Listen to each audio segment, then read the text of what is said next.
Right, so it is cold, it is late, and so this is going to be fairly brief, actually. So for the first planting today, which should have been going in on day 157, I think, we're going to be planting macadamia. It might be Macadamia integrifolia, but I'm not sure because the two macadamia species are pretty similar looking to me, and they do hybridize quite freely, so I'm really not good at separating them.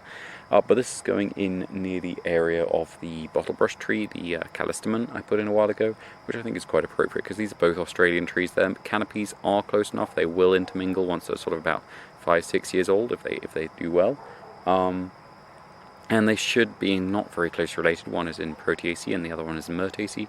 They should provide a decent amount of chemical protection to each other. But for now, this is going to be getting its chemical protection from Kalanchoe delegoensis, which is sort of both a chemical barrier and a sacrificial plant, because this is a preferred host of some of the thrips that damage macadamia nuts, which often seem to prefer Crassulaceae generally, but this species in particular has been shown to be a really good sort of sacrificial plant for drawing them off the nuts and onto this little plant, basically.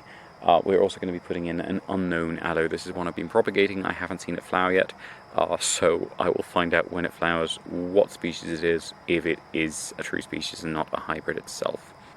For what would have gone in for day 158, we're going with another simple planting, although this is not one I will be consuming any parts of, although it is quite widely used in traditional medicines.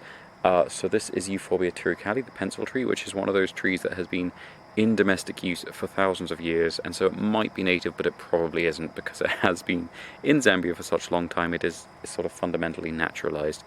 This is a very toxic plant, as you might guess from it being popular in sort of traditional medicines.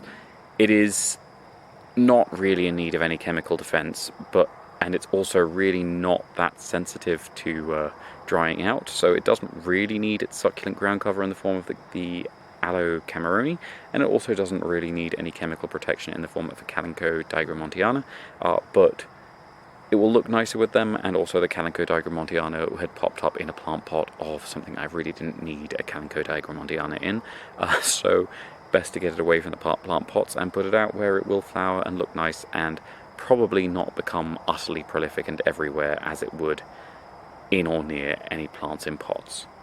Right, so that should be everything for tonight. Thank you very much for watching. I hope you have enjoyed it.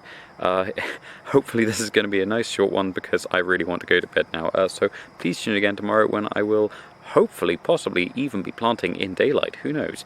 We will see.